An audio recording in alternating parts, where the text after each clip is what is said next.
Welcome to BizBlend listeners, the space where we peel back the polished veneer of business success and explore the true complexity of scaling ventures, making decisions, and also shaping the future. I'm your host, Sai, as always. Now, think about this. It's kind of reflective, but we all live with a constant humming uncertainty now. Every news cycle brings a new AI breakthrough. Every funding round seems more chaotic than the last one. And every long term strategy feels like it's written in pencil. The ground is shifting. The biggest challenge for any leader isn't just reacting to change, it is predicting change and then acting with conviction in that ambiguity. So, the question is, how do you find certainty when the information environment is a constant, the swirling storm of data, noise, and also bias? Well, to help us with the answering this question, today we are speaking with a guest who has made the business of making better decisions with his life's work. Listeners, my guest, Michael Ulin, has been instrumental in building three high impact AI companies from the ground up, collectively raising over $78 million. dollars. From pioneering climate risk modeling at Zesty AI to scaling Paxton AI, and now leading Tenki AI to achieve remarkable forecasting accuracy, Michael doesn't just talk about the future, listeners. He builds the infrastructure to predict it. And he's taking rigorous methods like game theory, super forecasting, and also proving that AI can actually move beyond pattern matching to genuine probabilistic reasoning. So listeners, let's get ready to this very exciting conversation. And Michael, welcome to this plan. I'm really excited to have you here with us. Yeah, thank you so much. Great to be here. Super. Okay, Michael, let's begin with. I mean, you have helped raise north of $78 million, and right now, it's kind of a bubble, probably that we are in. That every pitch deck it claims to be an quote unquote AI company, making it incredibly difficult for real innovation to stand out. So, from your position, what is the single most overrated claim you hear about AI founders today? And then what's the most underrated reality that separates a successful Series A from a spectacular failure? Yeah, interesting question. You know, I I see a lot today of uh, our company is special just because we do AI, or there's a lot of initiatives in companies around like having an AI initiative or how are we going to adopt AI. And I think that's the wrong. I think that's just the wrong way to approach this. Like I still think the fundamentals of building a successful company, of having a successful product, are solve a problem for customers that matters to them. So I think a lot of the companies that are just leading with, hey, we're an AI company. Look at all the cool stuff we can do with AI. Uh, you'll get some attention from that. I think it's getting increasingly harder to just stand out from a lot of companies, but the ones that I think do well, and I think the way to stand out with your customers is to focus on the job to be done or the problem to be solved. That that hasn't changed with this new technological wave, and I think the folks who focus on solving a real pain point, solving a real problem for their customers, and then finding the best tool to solve that. And if it happens to be AI, I think that's a really great place to be. But it should always be in service of solving a problem or a customer pain point, not just doing AI for the sake of doing AI. Hmm. No, that absolutely makes sense. And I think, correct me if I'm wrong, Michael, this is something that we have also kind of seen during the dot com boom as well. I mean, anything like with dot com, It's like, it's investable. It's ready for investment and ready to get launched and get all that hype and everything. But then at some point, that entire bubble got completely bust. Yeah, no, I mean, it's a similar pattern with every, new technology. There's a burst of initial excitement, perhaps overinvestment, a lot of new people pour into the industry, and a lot of use cases that don't pan out and get funded. Um, but I think after that whole process occurs, the real companies, the real use cases start to emerge. Uh, and it's just kind of a pattern that occurs with every new technology. So yeah, to your point about the dot com boom, like, early on in that cycle, we saw all the companies like eBay.com, Yahoo.com. They had .com as part of their, and you don't really see that anymore. It's just, being on the internet is just assumed as part of operating a company today. And I think we'll see that too with AI. Uh, you know, Perhaps like we won't have AI in the names of the companies because every company will need an AI strategy or an AI offering, just like every company has a website or every company has a mobile presence. So I think as part of the way these things just get normalized and integrated into our daily life, it won't be as special to be an AI company. It'll be table stakes for doing business. That makes sense. Makes sense, Michael. Okay, now this is something that I'm really finding it interesting. Like, AI forecasting evolution and also limits at the same time. Now, when it comes to AI forecasting, everyone loves, big accuracy numbers and then bold claims. But from your vantage point, Michael, what's the real state of AI's ability to reason probabilistically, not just mimic patterns? Like, where are we actually overestimating, or maybe underestimating what AI can do? Yeah, I think our use case of applying AI to forecasting is like super interesting. It's been something that I've done throughout my career. First at McKinsey and Company, when we would build market forecasts for our clients, and then at Zesty AI, where we built the first AI underwriting and pricing models for the property insurance industry in the U.S. Um, Mhm. you know, it's my belief that all models are bad, but some models are useful. So every model, whether it's an AI model or some of the older statistical models that we used to use, it's an approximation. Uh, it's an approximation of reality. It's not reality itself. So, of course, there's going to be errors. Of course, it's not going to capture the full complexity of the real world. But it is our belief that uh, the models today are sufficiently complex, sufficiently capable of modeling nonlinear patterns, that it can produce really accurate forecasts that are useful in decision making. And forecasting is just decision making under uncertainty. So helping people helping people understand what are the potential outcomes of a given decision or a given market or a given question, and then assigning a level of probability or uncertainty to them.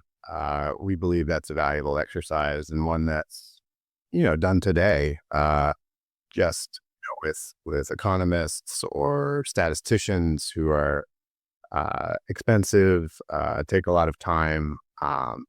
And give you just a static forecast because it's a lot of effort to produce. And we believe AI agents are at the point where we can use a lot of these methodologies that have been proven out in fields like economics, political science, game theory, and have AI agents apply them at scale rapidly and for a fraction of the cost so that we can enable these rigorous forecasting methodologies more broadly. So I think we're at this point in time where we have PhD level reasoning, intelligence available via an API call, and then harnessing that to have it do proper forecasting and using these frameworks, I think is something that only recently became possible, and it's what we're tackling at Tenki AI, starting with prediction markets like Kalshi and Polymarket. Wow. Yeah. I mean, 10,000 plus real prediction market questions, and then, 76% accuracy. I think that is a realistic take on this, not kind of a boisterous one. Um, and also, you know, when we, talk about startups, I think this is such an important question. Um, because you have helped, raise $78 million, and you have also built multiple startups. Um, like, what's the truth about fundraising or scaling that, founders don't wish to talk about? Maybe not because it's a secret, but because it's kind of uncomfortable. Yeah, it's very, fundraising, company building, it's hard. And I don't know I don't know that it gets any easier the more you do it.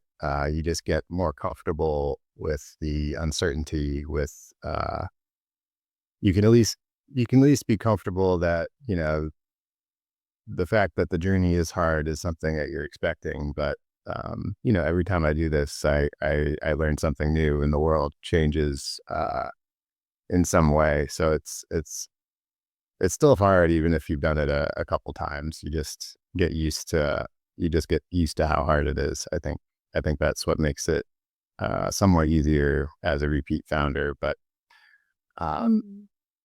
you know, my first company, I had to learn this. I learned this hard lesson that you know, no matter how much effort you put in, if you're going into the if you're going in the wrong direction, it doesn't matter. And that was very different from the worlds that I came from, academia, from corporate America, where, there's kind of this ladder laid out before you. And if you put in a lot of hard work, if you're reasonably smart, you can climb that ladder. Um, but going into startups and starting companies, that way of operating didn't apply. Like my first company that ultimately became Zesty AI, we were going in a completely different direction. We were building an online marketplace for solar panels, and we worked at that for a couple of years, and it didn't take off. And I remember just putting so much effort, so much of myself into that, and and having it not work. Um, it was just it was very different from what I experienced before, where if you just put in a lot of effort, you would see some sort of reward or return.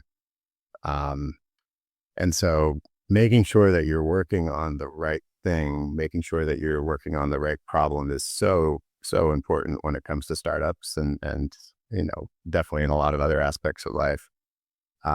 So making sure that you put in that effort to find the right problem, to make sure you're focused on the right thing. Uh, I think that is actually more important than just working super hard or because you can run off in the wrong direction. You can work really hard in the wrong direction and it just won't matter. It won't matter how much effort you put in. But if you're working on the right thing, on the right problem, like even a little bit of effort should take you pretty far. So I think that was one of the early lessons that has stuck with me is spend a lot of time spend a lot of time trying to figure out the right thing to work on versus versus putting a lot of effort into potentially going into the wrong direction. Um, because if you're heading in the wrong direction, you won't be fundable. You won't be selling something that customers want. But even if you're on the right direction and you haven't like achieved product market fit or put enough effort into that, you'll start to see returns. You'll start to see people being receptive to what you're doing. So I try to emphasize, finding the right problem to work on, validating demand before you build a product, doing that work up front, because it'll save you a lot of heartache in the long run. Absolutely. And that is a golden nugget. I think not only just for AI startups, but I think for every startup out there. Because it's kind of, that okay, I just want to leave the 9 to 5 job and I want to start something of my own. Okay, okay, this is an idea. Okay, now let's look for investors. Okay, and although the sequence of the steps are right, I'm working, I'm hustling as a founder day and night, sacrificing a lot of my time, my energy. There are people along with me working day and night. However, I think a lot of times as a founder we often miss getting back to the basics, whether the idea is actually going to solve any existing problem, there may be a gap in the market or maybe an actual problem which addresses directly to the customers in the target segment that I have chosen. So I think that is something that is 101, like startup 101 that you have highlighted. Yeah, absolutely. And it's, yeah, it's interesting. You still see a lot of people get it wrong. I mean, a lot of people, they fall in love with their idea, and then they spend a lot of time trying to build the product, and then they go take it to market, and then they discover it's probably not what people actually wanted. And I think if people validated demand before investing a lot into product development, they would actually build more things that actually resonated with the market. So, like, for Paxton, we my prior company, I mean, we just put up like a very simple, like, minimum viable product, which was like, we built it with like a no code tool. It only worked on one data source, and we took that to people and we asked them, "Is this what you want?" Um, and only then did we start investing more into engineering and more into product development after we had validated that need. Similar thing for Tenki.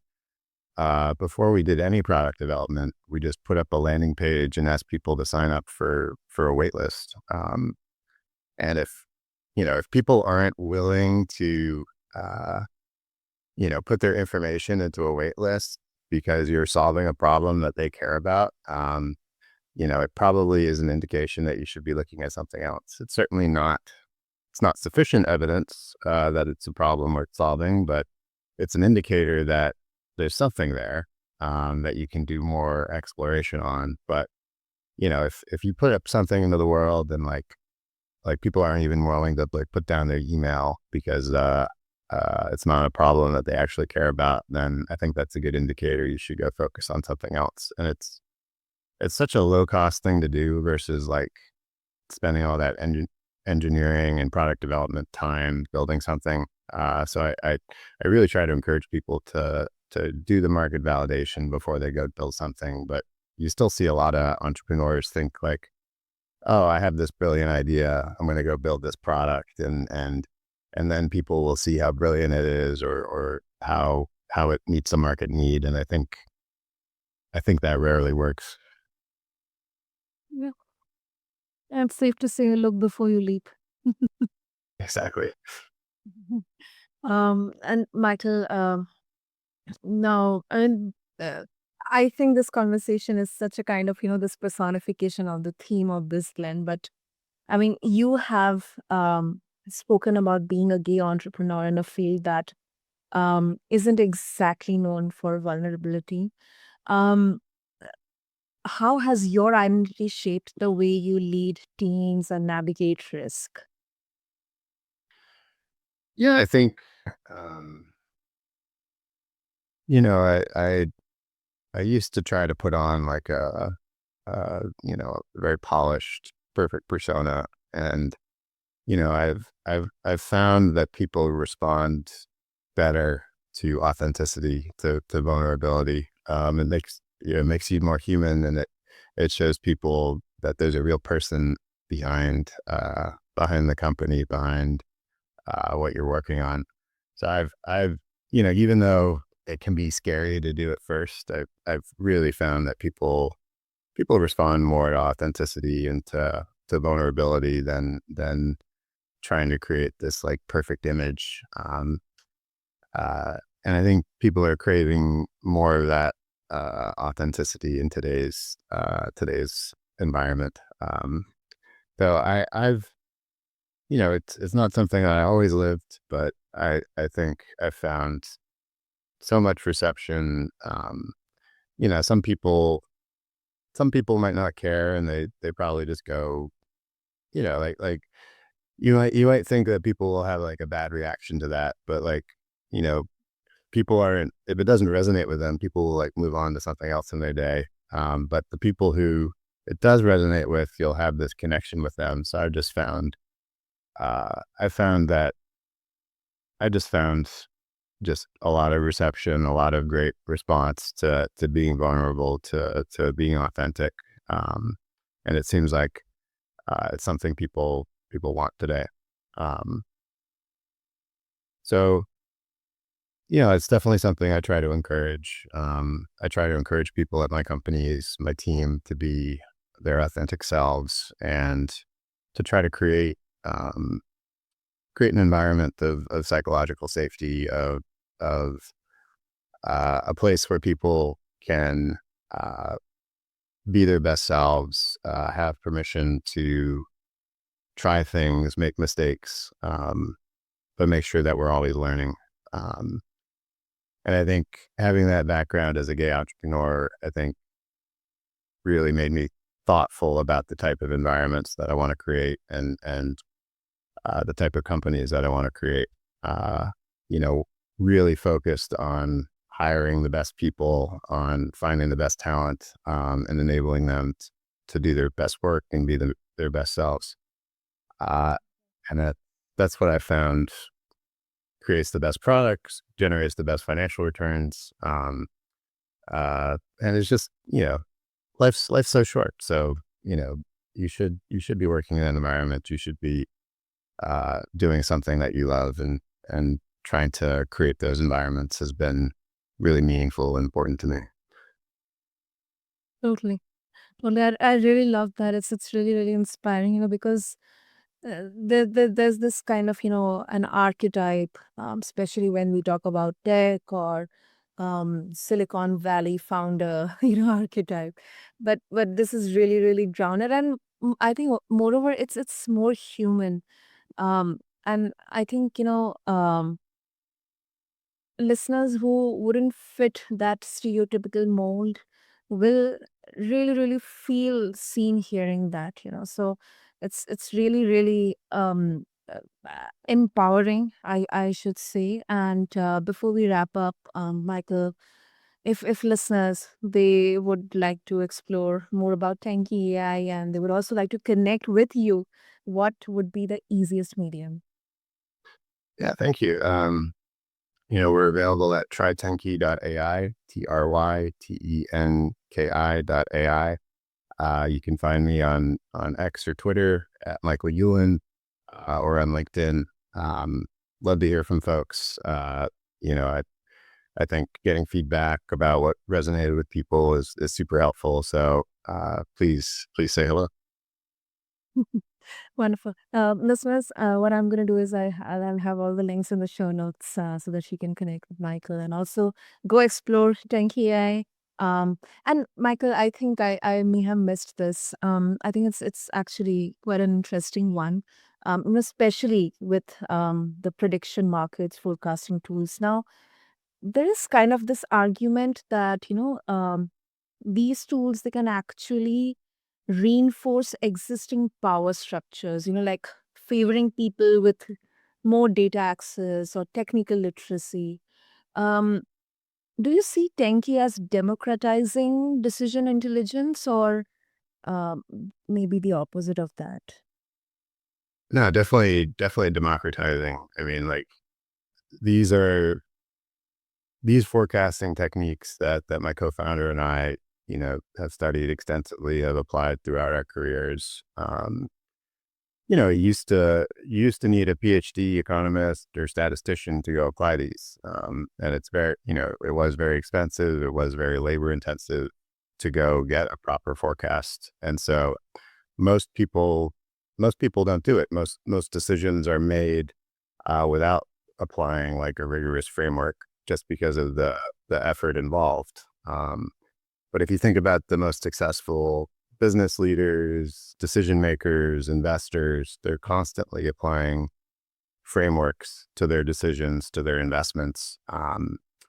And so our hope with Tenki is that we can enable a much broader audience to have access to these powerful decision making tools, to really bring that rigor to decision making without having to hire like an expensive consulting firm or wait weeks for a study to complete. Tenki can run in minutes and give you a forecast with the different potential outcomes and the probabilities associated with each based on, the information that we have available at this point in time. So our goal is definitely to make this more broadly available.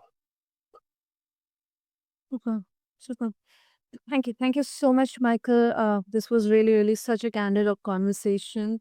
And I think one thing that really keeps echoing for me is, um, I mean, forecasting, or the idea that forecasting, whether it's done by humans or AI, it isn't, predicting destiny, but I think it's about reshaping how we navigate uncertainty.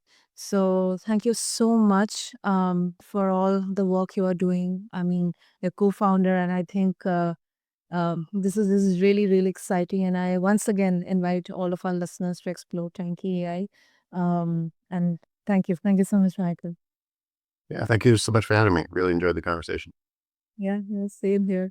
So, listeners, whether you are a founder trying to scale responsibly, a leader making high stakes calls, or someone just trying to understand this chaotic world, i I absolutely hope this conversation, it gave you a new lens, a more grounded one for thinking about the future.